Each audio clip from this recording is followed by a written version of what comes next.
Good afternoon, everyone. Welcome to Transform Your Career Life, Design Thinking and the Creative Process.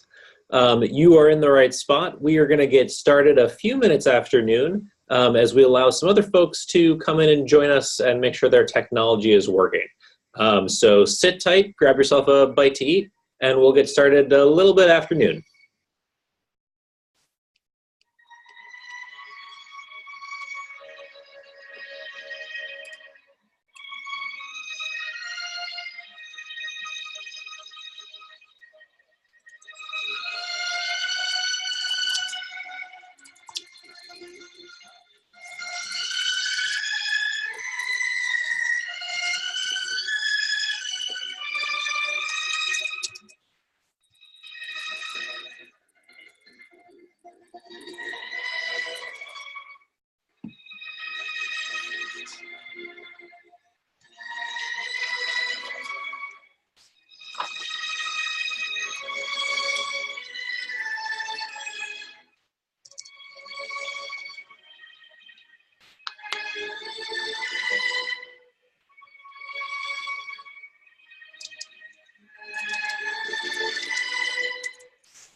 Hello, everyone, and welcome to Transform Your Career Life, Design Thinking and the Creative Process, sponsored by the Hiatt Career Center, Brandeis University.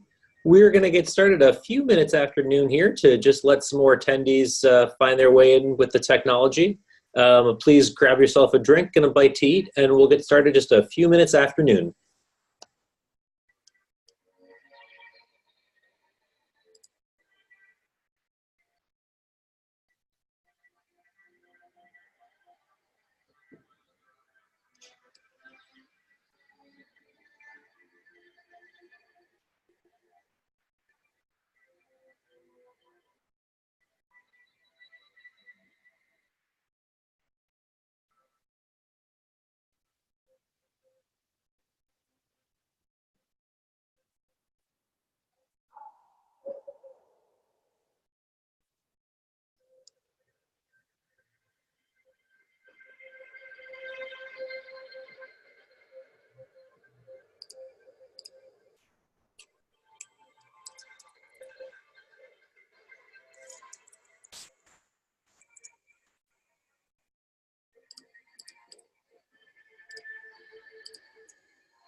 All right. Good afternoon, everyone. It's a few minutes past noon East Coast time.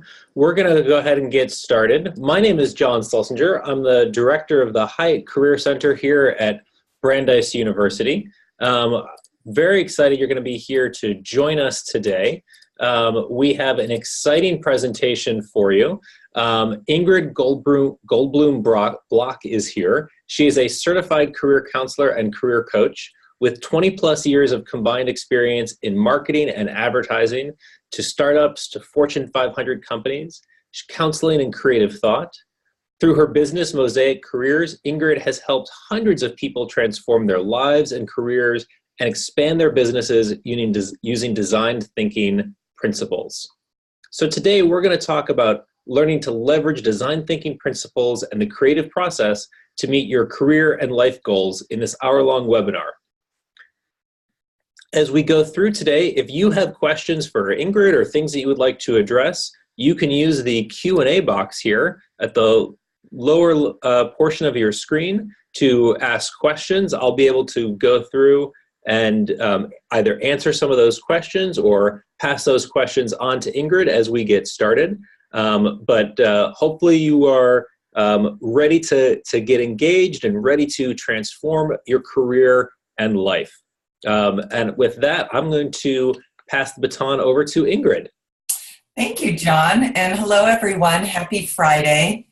I really appreciate you spending your lunch hour listening to me, and I hope that this webinar helps you start your weekends feeling inspired and energized with new hope and ideas for building your career forward.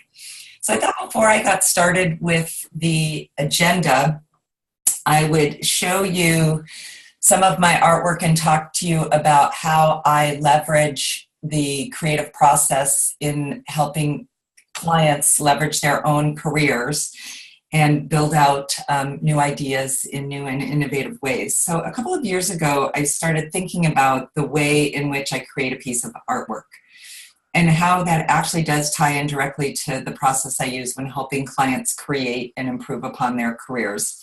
So as you can see from this, these are stainless steel nuts from the hardware store. I make art using upcycled and recycled materials.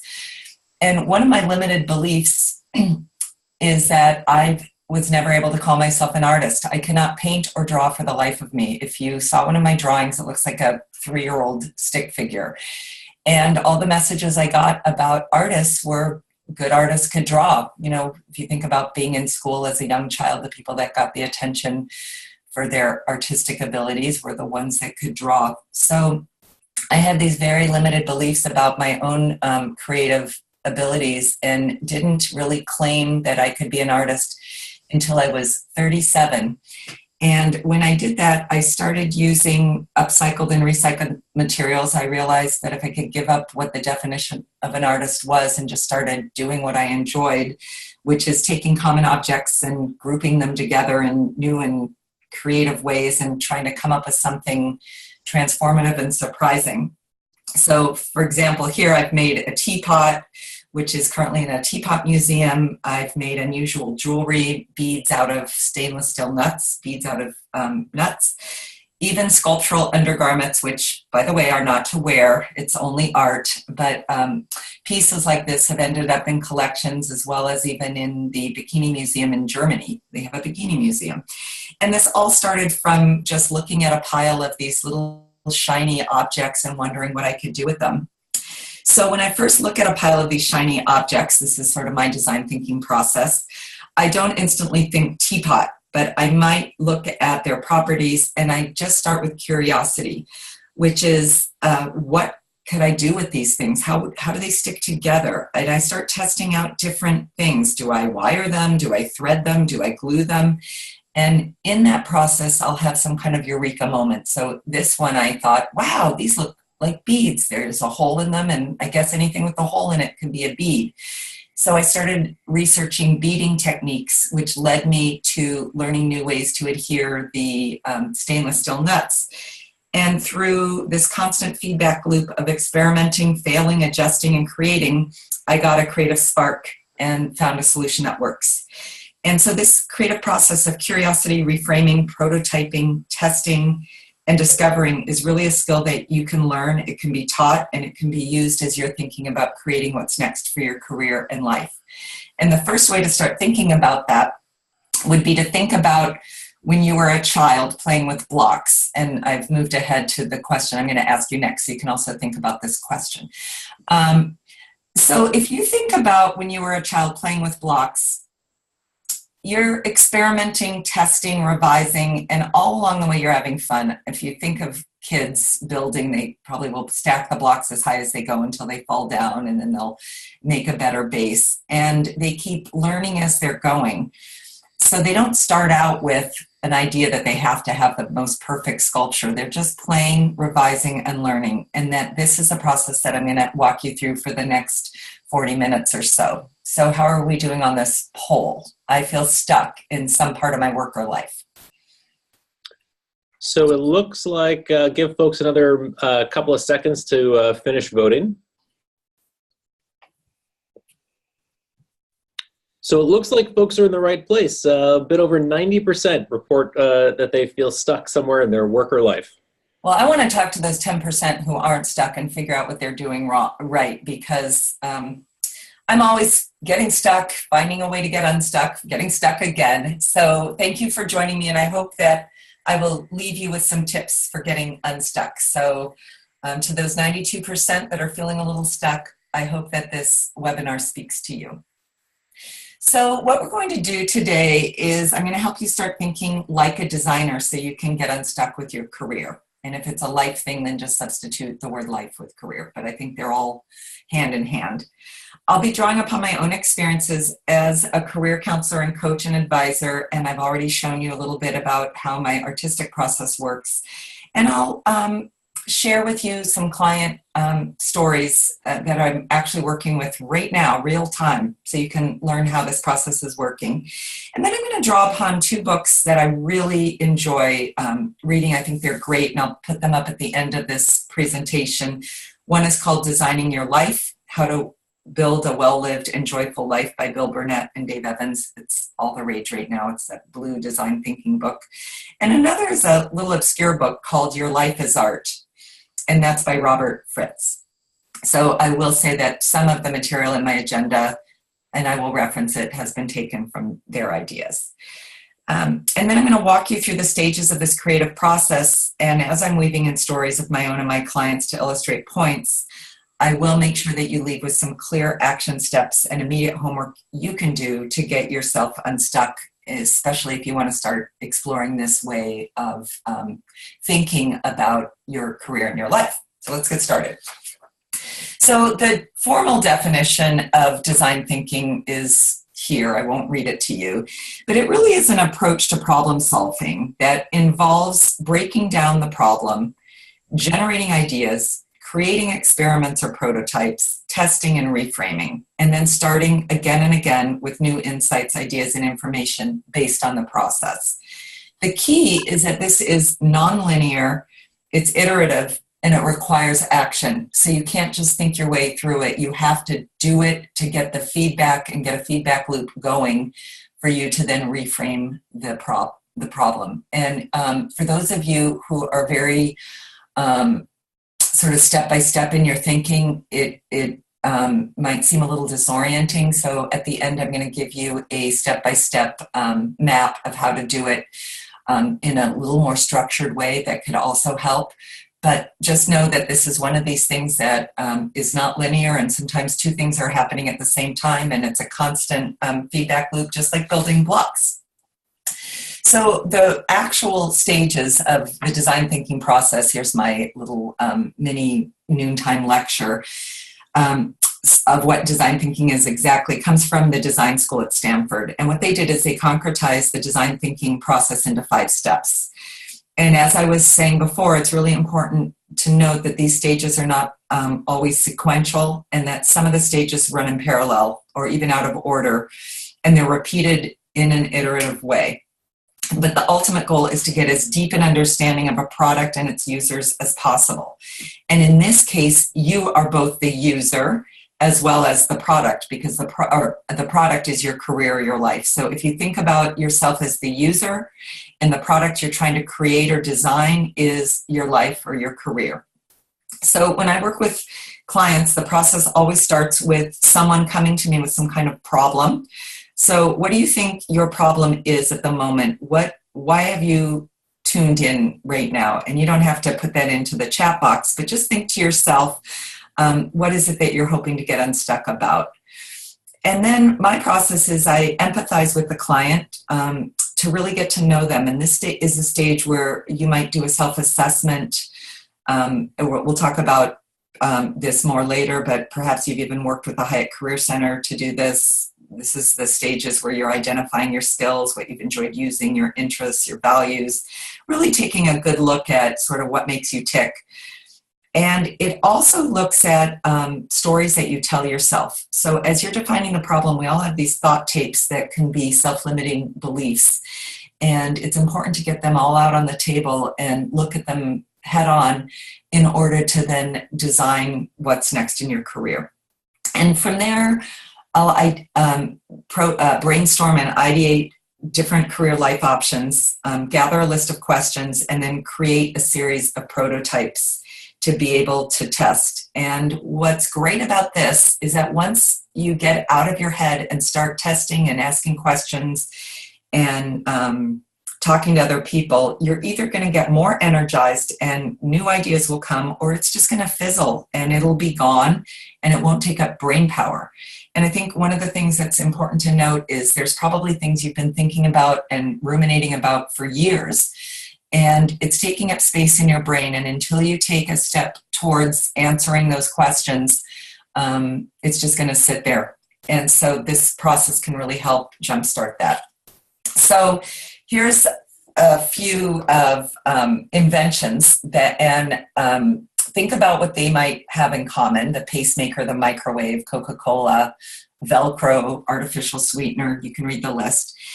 And if you think about how a new product comes to market, because these are all new products that came to market at one point that are very useful, a product designer does not sit in isolation just coming up with new products, and then it suddenly arrives perfectly packaged for the world to see. They have ideas, they test their assumptions, they get market feedback, they make adjustments, they fail, they pivot again and again until they've created something. And oftentimes what they end up with is the seventh iteration of something, and it looks very different from what they started with, or something might be discovered by accident. For example, the microwave oven was invented as a result of an engineer, Dr. Percy, I think his middle name is Labaron Spencer. He was working at Raytheon in the late 1940s, and he had a candy bar in his pocket and it melted, and he was working by some kind of microwaves, and he got very curious about why it melted, and that was the beginning of the candy bar. And actually the inventor of the Coca-Cola was looking for a cure for his own morphine addiction. I'm telling you, if you look up these different inventions, there's some really wacky stories. So he had a lot of morphine addiction due to constant pain that he was living with. And he meant Coca-Cola to be an elixir. And it was thought of more as a medicine. There was a lovely combination of alcohol and cocaine in this elixir, and then prohibition made him revise his formula. So sometimes there's a roadblock that happens that makes somebody have to go off the path they're on and create something different. And that became a tonic, which then became Coca-Cola. So often the original testing and feedback forces somebody to reframe a problem that you think you're solving, and you end up solving something entirely different. Sometimes it's by sheer accident, and but the bottom line is you cannot sit in isolation getting feedback from your friends or your own self, just thinking it through in your head. You have to take actions and be willing to get new inputs and fail and pivot and revise and refine along the way, and then you're going to end up with this awesome product. That's what you're doing right now. You're living your lives, and it's not perfect, but you're learning and growing and adapting, and you can actually harness that through taking on design thinking mindset. And so the principles of design thinking is really getting the mindset of as if you were a designer. You are the designer of your own life. So starting with curiosity, and curiosity really does invite exploration. It makes everything new and interesting. And it allows you to uncover opportunities and ideas. Everybody loves a curious person who cares about their ideas and is asking good questions. Think about what you're curious about right now without a judgment. So maybe you're curious how people get into the film industry, or how does somebody get a foot in the door at Google, or how does someone combine their love of animals, children, and advocacy into a job? And I'm going to talk about that later because that's one of my clients right now. Some things I'm curious about are what are my career options right now and as a working professional who's in her 50s. The next is bias to action, which means try stuff. It gets you out of that analysis paralysis where you're just thinking about things, and it forces you to be committed to building your way forward, not just thinking about what you want to do, but actually prototyping. And along the way, you're going to be reframing, and it's a way to get unstuck. So looking at things from different angles, it makes you step back and examine your biases, opens you up to new solutions, and really looking at the perspectives you have and what perspectives other people could have. What are other ways of looking at that same problem? Because sometimes the problem is just in your head. Like I mentioned with my art, I thought that you can't be an artist if you can't paint or draw. And when I reframed the problem to anybody with creative ideas is an artist, and in fact, we're all artists creating our lives, it really got me unstuck.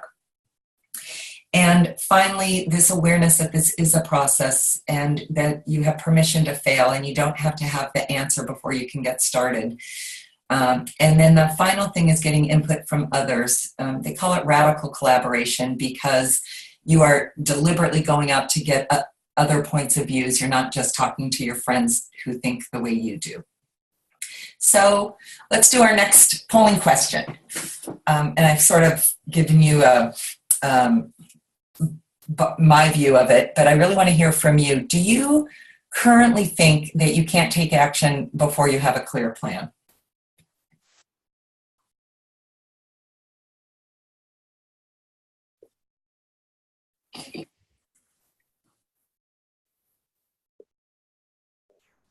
Give you another couple of seconds. This one looks a little bit more split.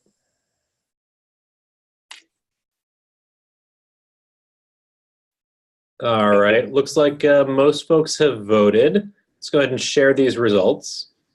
Okay, so it is more split, and it's true because this kind of speaks to if you've ever done your Myers-Briggs type. There's some people that love to just take in more and more information, and there's other people that just go for it. There's some people that feel like they have to get all their ducks in a row before they sort of step out. They want to make sure that they don't make a fool of themselves or that they know what they're asking, and other people just wing it.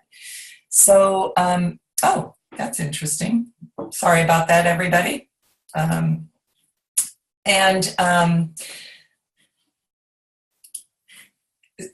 in this case, in the design thinking process, you have to wing it. You have to get out there before you have a clear plan. And I'll show you how to do that. So the action steps to be able to do that is really sort of 4 areas. The first is knowing your story. And I'm going to break each one of these steps into action items that you can do. So the first one is knowing your story, challenging your story, getting to know yourself.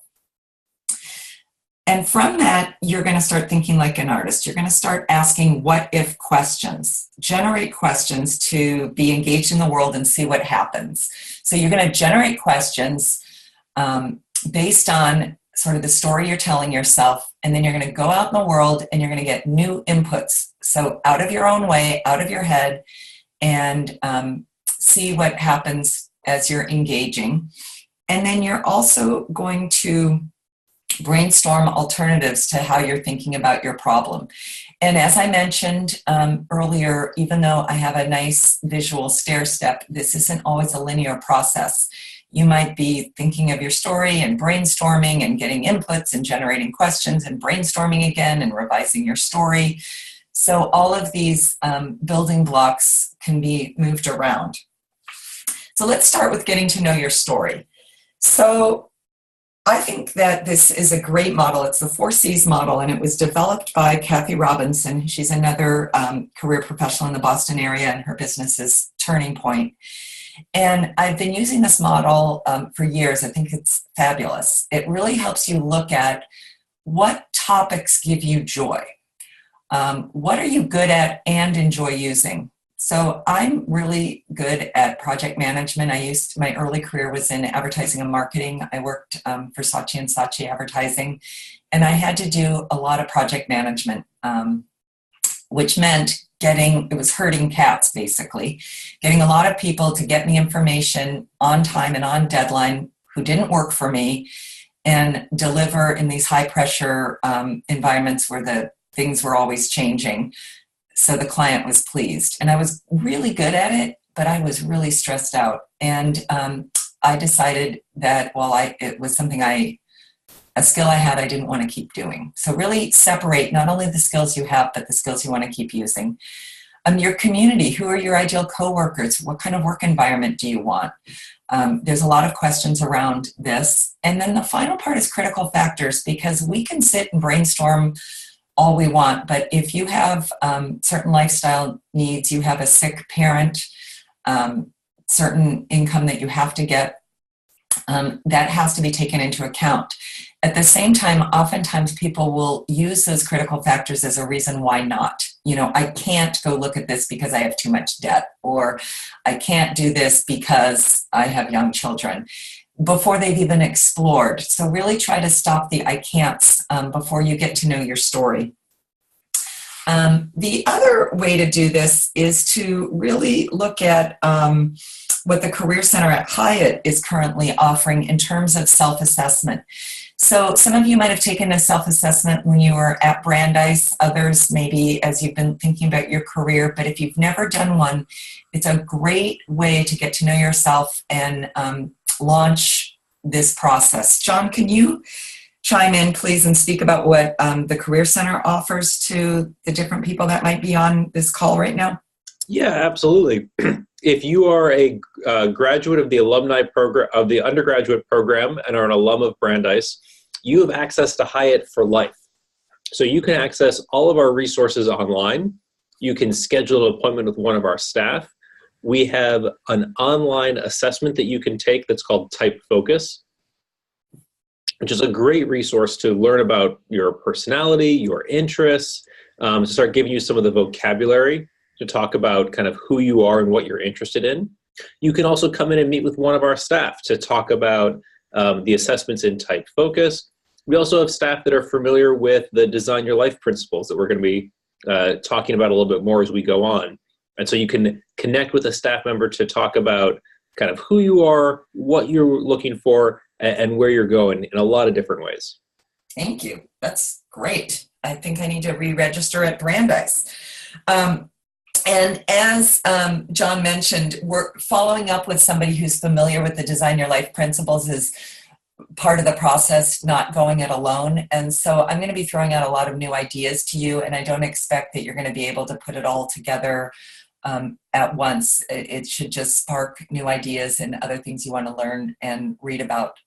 So I hope if you just walk away with one new thing that you want to keep going, I'll be happy. So after you've done the self-assessment in the traditional way, I have another way that I do it when I sit with clients, and I think it's a really helpful way to get in touch with, this is the most psychological, therapeutic part of this whole process, and that is looking at the stories you tell yourself, because it is only a story that you tell yourself in your head, but oftentimes people assume that that's true. So if you notice yourself sometimes saying, I can't, I won't, I'll never, I'll always, I should, I shouldn't, those are clues that you have some kind of constraint or story that you're living by. So a really helpful action step that you can take is to get out a piece of paper and see if you can just do a dump list of every quick thought tape that comes to mind without judging it, whether it's ridiculous or not to yourself. You can get going and probably come up with 30 different things. So you come up with this list of stories. When I was trying to get my job in advertising in New York City, one of the stories I had is it's going to be impossible to get a job in New York. These jobs are too competitive. Another story I had is nobody gets a job in New York unless you have a marketing degree. There's different trends. And so I had a story. The next step you do is you ask yourself, how do I know this story is true? So with real data. So the way I knew my story was true was I had a cousin that had tried to get a job in New York in advertising, and it took them 2 years. And I also had a friend who worked in advertising in Chicago, and he told me that you can't get a job in advertising these days without a marketing degree. Well, obviously, if I was a research scientist, those 2 data points are clearly not enough to make a scientific decision. And I needed more data points. So usually people need more data points. So if you say to yourself, how do I know this is true? What information would I need for the opposite to be true? And how am I going to get that information? It will break out, help you break out of that sort of stuck thinking and come up with a list of questions that you can go test. So how do you start testing? That's the next step on that building block. And it means getting new inputs. So what I mean by new inputs is if you notice when the sun suddenly comes out in Boston, the world seems different, or you take a wrong turn and then you end up in a really interesting neighborhood, or you pick up a book and you start reading it and it's something so surprising, it just gets you outside of your head. So Sometimes these new inputs happen by accident and sometimes they're planned. But basically, some planned ways is to tell yourself you're going to get outside opinions, you're going to take some risks and get out of your comfort zone. Maybe this design thinking is a little bit out of your comfort zone. Trying something new, being willing to talk to a stranger and ask questions. So back to those qualities of design thinking means that you have a curious mindset. So on Tuesday it was raining, and I was trying to figure out how to get from my house in Needham to Boston. And it never occurred to me that biking could be an option. My options in my mind were I could walk in the rain, I could drive and pay to park and then take the commuter rail, or I could tell my husband to leave work for work later and he could drop me off. I was really stuck in that kind of thinking. And then a friend of mine was going to meet me on the train, and I said, "Oh, how are you going to get to the train?" And she said, "Well, I'm going to bike." And my instant reaction was, "You're going to bike? It's raining." And she said, "So?" And I suddenly thought, why her, not me? And I want to be the kind of person that says so. And then my next thought bubble was, when did I become such a wimp? Like, I used to just go for things. And it suddenly started me thinking about that I wanted to be, a little more daring. And so I decided I was going to ride my bike. And so while I was riding my bike, the new inputs that I got were the following thoughts. This is awful. I hate this. It's freezing. I'm going to be soaking wet. Which, to reframe, would be, if I ever do this again, what kind of clothes would I need? Which made me think, would I do this again? And do I even enjoy biking? And I realized that I enjoyed being outside in the fresh air, but I didn't really enjoy biking in the rain and wasn't going to do it in the future. But it got me thinking about other things that I could do outside that's active, where I didn't feel like a wimp. And the thought popped into my head, I don't know how it got there, that I want to train for one of those obstacle course Spartan races. And so now, as I'm going through this design thinking, if I was doing my limited thought, I would say, well, I'm too out of shape and too old to do it, and I would drop it. Or the curious mindset would say, I wonder how long it takes to train for one of these. I wonder who my age has trained and if I could talk to them. And I wonder what the training is involved. And then, of course, I could go research. So that's an example of accidentally starting to get new inputs and start design thinking. Another example of simply getting out of your comfort zone and following curiosity is by getting new inputs by following your curiosity out loud. So how often do you wonder to yourself, another question to ask yourself, something to yourself, but you never say it out loud? So somebody has, I don't know, a cool commuter bag, and you think, wow, that's a cool bag. I wonder what kind it is. But you don't say to them, nice bag, what kind is it? So here is a 3-month transformation of my life, truly, from the last 3 months. So 3 months ago, I was walking down the street in Boston, and I saw somebody who looked like a bike messenger, but they weren't on the typical bike. They were on what looked to me like one of those electrical scooters. And I said to myself, I wonder if those are one of those electrical scooters. And then I said it out loud.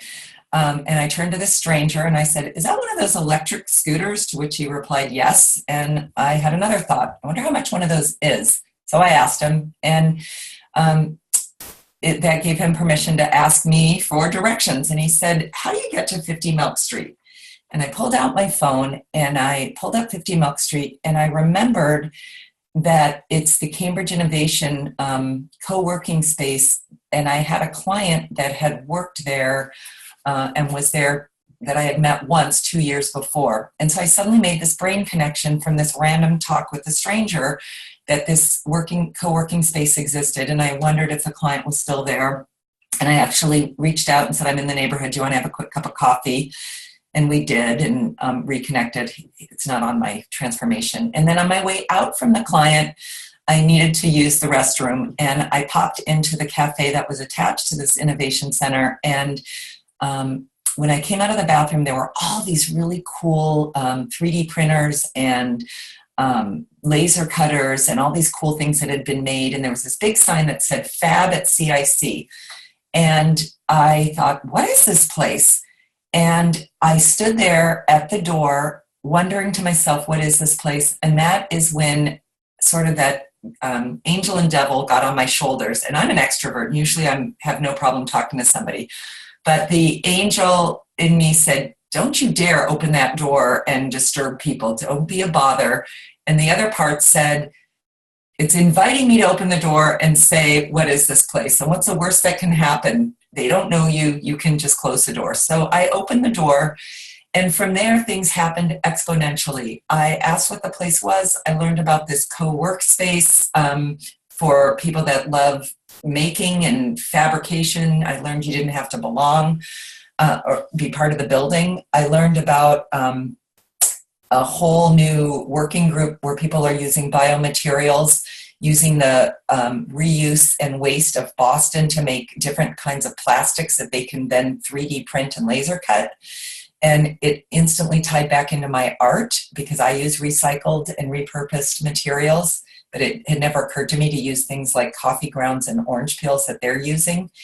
And through my conversation in that room that day, I met somebody building exoskeletons and have sent 2 clients who are now doing internships with this man. I've gotten my art up at this Cambridge Innovation Center.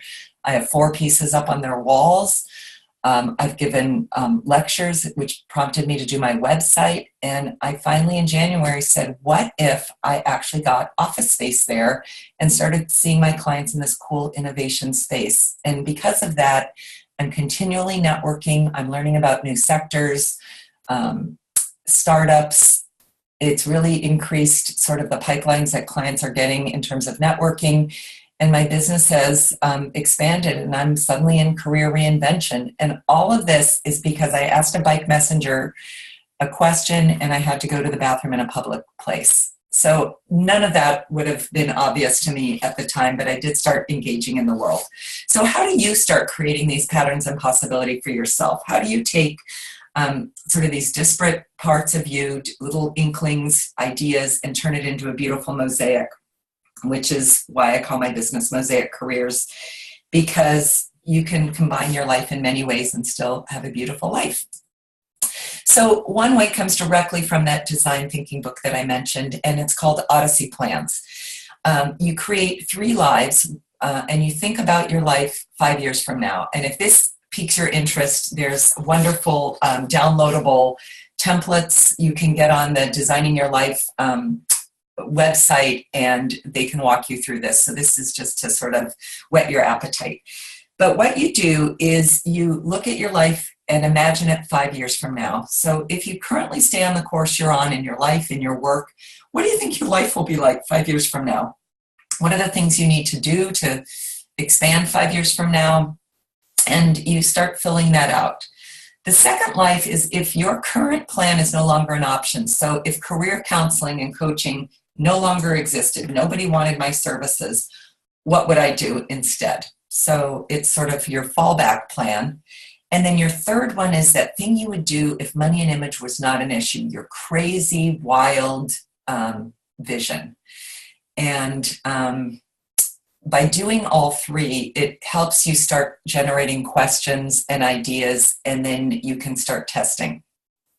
So what I do with clients is a method where we start linking elements together. So we take the client I talked about earlier is somebody who was looking at how to take their love of animals and their experiencing helping families with special needs, kids. She used to work in the schools as an advocate for kids on the spectrum, but she doesn't want to work in the schools anymore. And she told me through our meetings that she loves summer camp and the feelings of summer camp, and that her 3 best skills were researching, facilitating, and counseling. She loved sort of being that counseling, helping the families. And we started brainstorming different careers or options that could combine as many of these things as possible. And as we were brainstorming options, one of the things she came up with was being a summer camp consultant.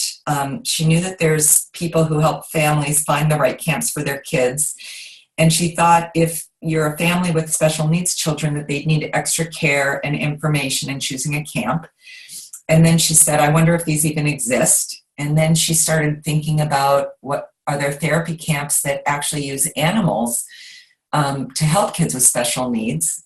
And that led to the following action steps that she's currently taking. She's talking to camp directors to learn more about what they do and how they market their camps. She's speaking to not one, but 3 different camp consultants who work independently to learn how they got into this line of work, what they like, what they don't like, different modes for being a camp consultant. And she's talking to organizers of camp fairs. And this is really just a starting point. And she's either going to get excited about this idea and move forward, or she'll learn new information and pivot and reframe, or she'll find out that this isn't something at all that she wants to do, and it will be off her list and stop occupying brain power. The next person is somebody who is another client who actually did this again with me. That he is my most dramatic client story. He's somebody who transformed his life completely and in the end followed his wildest odyssey option. His name is Stuart Boyd, and he worked at Analog Devices, first as an engineer, and then he worked his way up as director of new product development. And he was laid off in his early 60s and suddenly found himself having to make life and career decisions. He had worked there for 18 years. So when we did the Odyssey planning, his most obvious role was just to take another product director role at another company and do a job search. He thought if those weren't available, he could start his own consulting firm. And he did that a little bit. And then when I asked him what his wildest dream was, he said, I would love to build a Viking ship.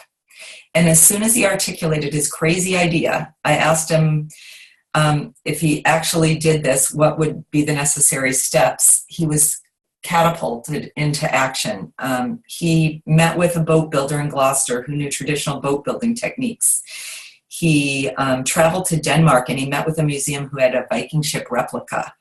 He started talking to the Maritime Museum in Gloucester, and through this process, a business plan evolved, and he then worked with SCORE and the Small Business Association to actually do a plan. And last year he launched Polaris. I'm going to show you a picture in a minute, and it is docked in Gloucester, and you who are listening can go on it this summer. It is a destination place where you can row like the Vikings and sail, and it's great team building. And he made it happen. And so it started with us linking the elements. How do you take a love of water and an interest in Viking history?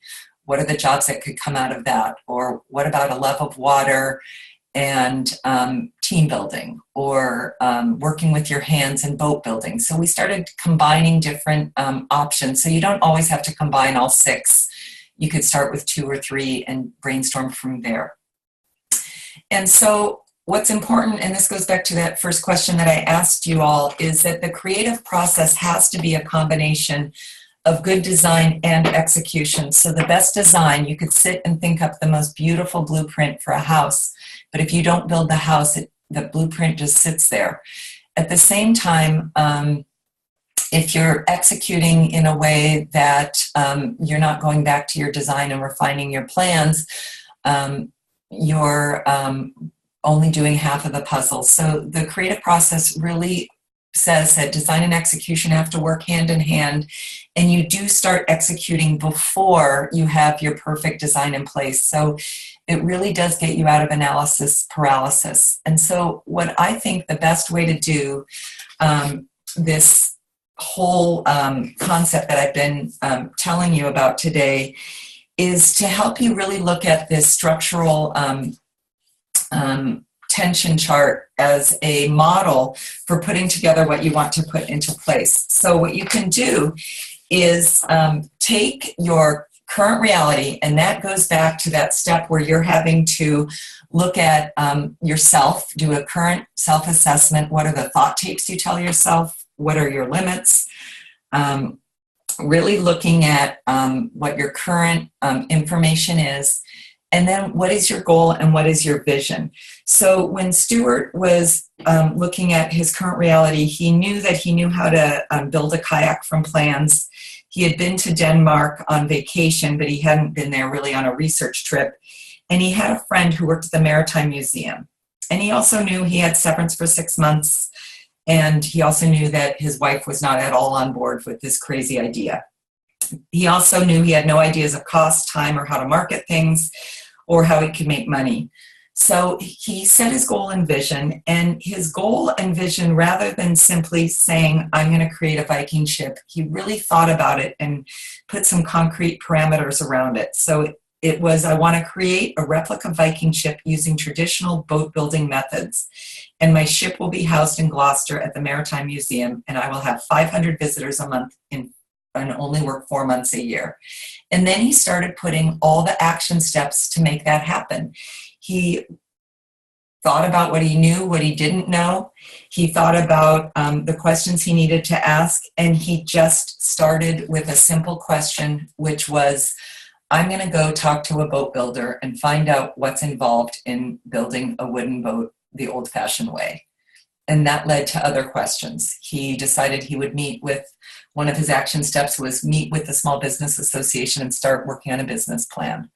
One of his action steps was find out what my wife will need to be on board with this plan. And he launched Polaris Viking ships. And here's Stuart loving his life. And here's the ship in case you would like to go on it. And that is how he put his Odyssey plan into action. So in recapping, really the first step is getting to know yourself, get to know how you think, what you enjoy, doing some self-assessment on your own with the Hiatt Career Center or with one of the books I mentioned. Ask what if questions. That's what an artist does. What if I do this with this? What would happen if I do this? And then go out and try stuff, prototype. You do not have to be perfect. Just ask a question, talk to a stranger, take a risk, ride your bike in the rain. Think about creating a structural tension chart. I know I spoke about this very quickly, and I could spend an entire webinar on how to build these. But if it interests you and it seems like a design that could help you reach your goals and advance towards your goals, you might want to just Google structural tension charts. And please don't go it alone. Don't operate in a vacuum. I think one of the ways that keep us stuck is just staying in our head and not talking to other people. So my final question to you before we take questions is, the thought of trying something new is exciting and maybe a bit scary, but I'm going to do it anyway. So I'm challenging you to try something new, even if it's scary. So are you willing to do something new out of your comfort zone? Yes or no?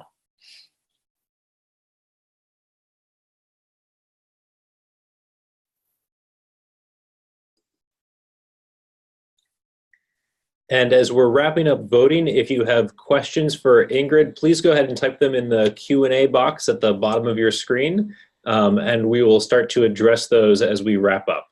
So give you another second or two to finish answering the poll question.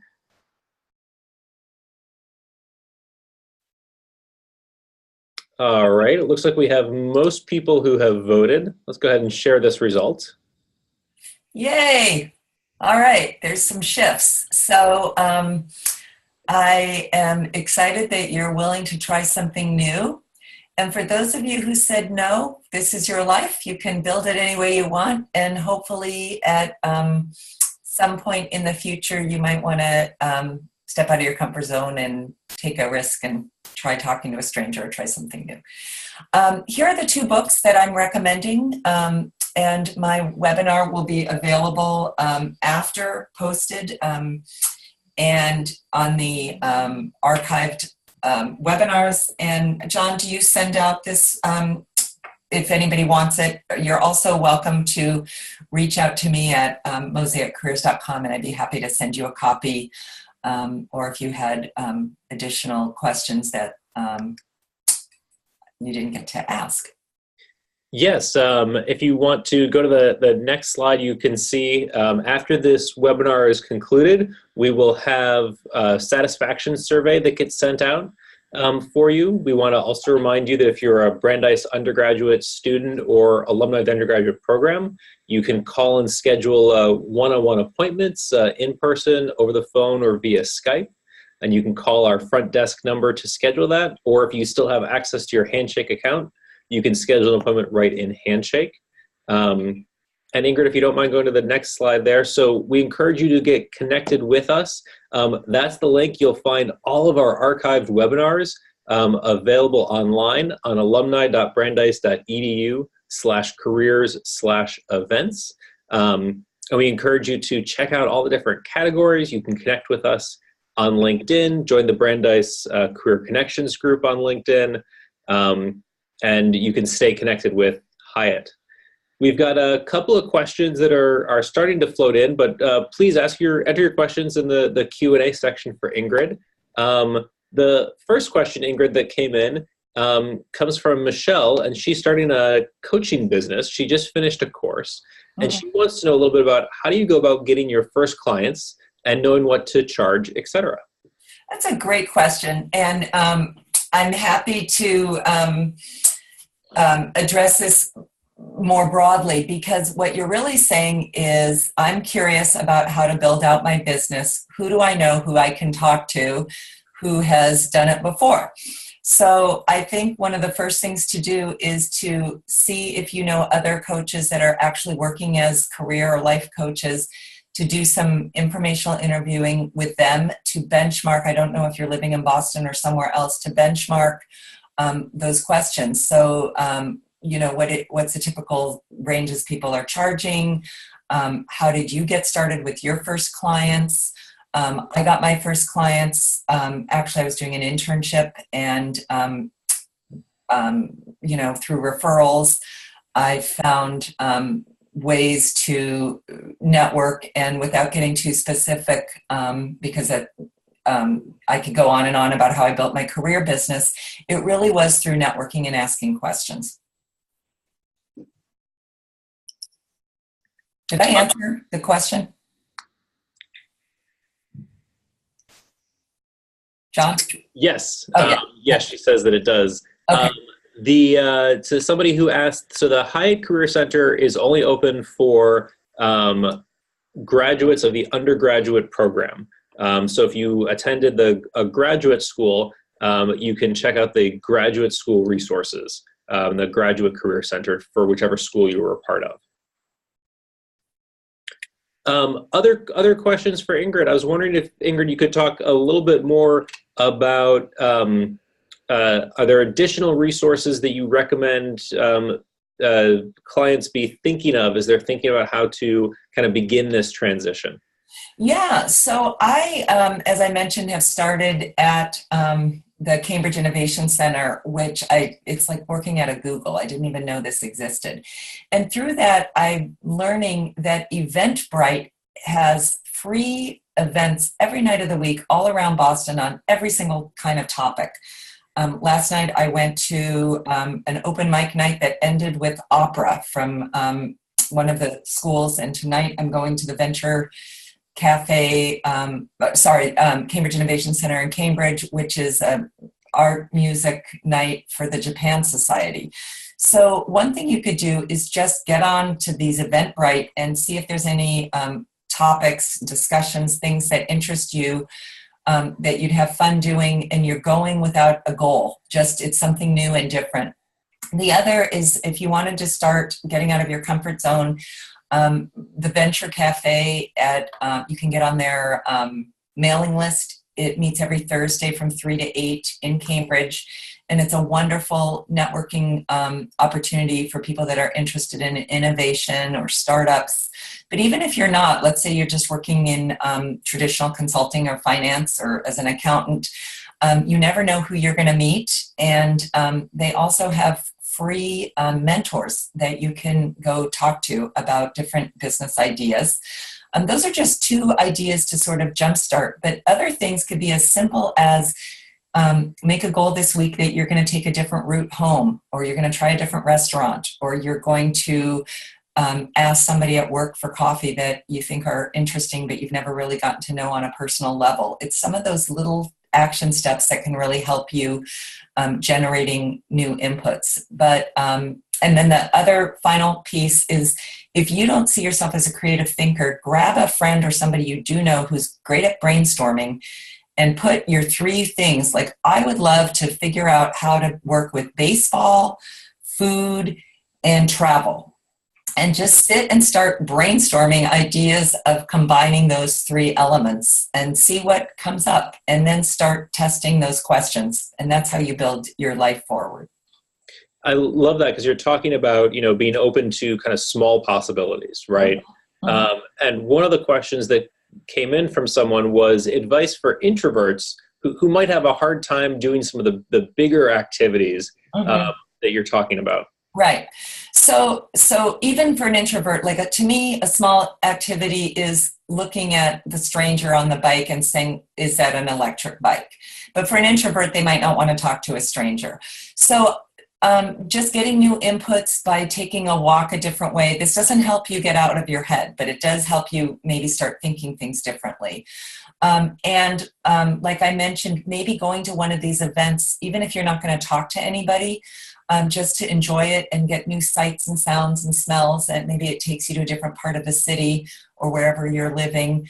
You'll learn about something that interests you. I sometimes take community education classes. I just took one on raising backyard chickens, and I realized if I did it, my marriage would end. So that was the end of that pipe dream. But through that, I learned about who is actually doing backyard chickens and learning more about urban poultry farming. So maybe just taking a class on something that interests you, even if you're not going to be one of the most vocal participants, is a really good way for introverts.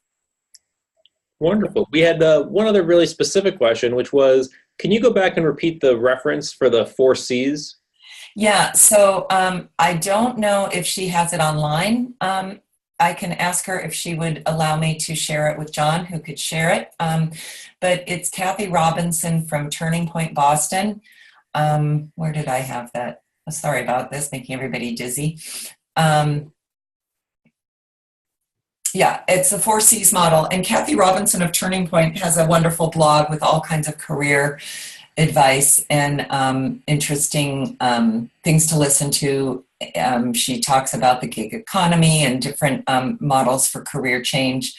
She has some great articles on working with toxic bosses. Maybe some of you have dialed in that one reason you need to change your life is bad work situations. So it's a really nice resource. But back to you, I can't remember if it was Michelle or Melissa who's starting your coaching practice. When I was starting out as a career counselor, I turned to the other career counselors that were more established than I was and asked them for coffee and lunch and just said, can I pick your brain? And I really went into it with an attitude of collaboration and really counseling and coaching, and other people like giving advice and helping. It really isn't a competition. It's people are there to help, and it makes people feel good to be able to give advice.